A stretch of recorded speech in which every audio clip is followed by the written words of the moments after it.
Throughout the northwestern United States, you can find evidence of an astonishing, little-known story.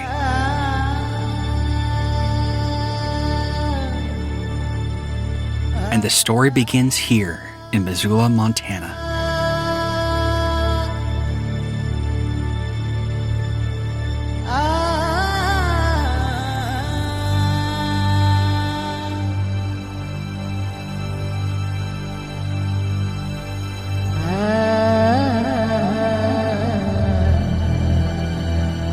This is the story of a vast, ancient lake, and of the lake's catastrophic floods.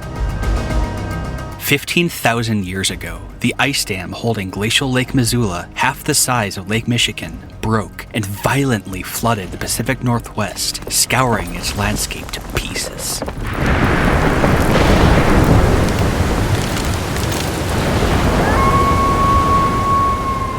Over the coming month, I'll be following the path of the Lake Missoula Floods to bring their violently epic story to life.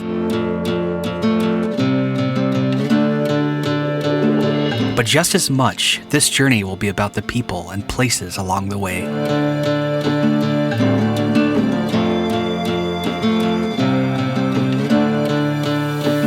Come join me on an incredible adventure and discover the wonder and majesty that sprung from this little-known yet spectacular story. Until then, everyone, wander in wonder.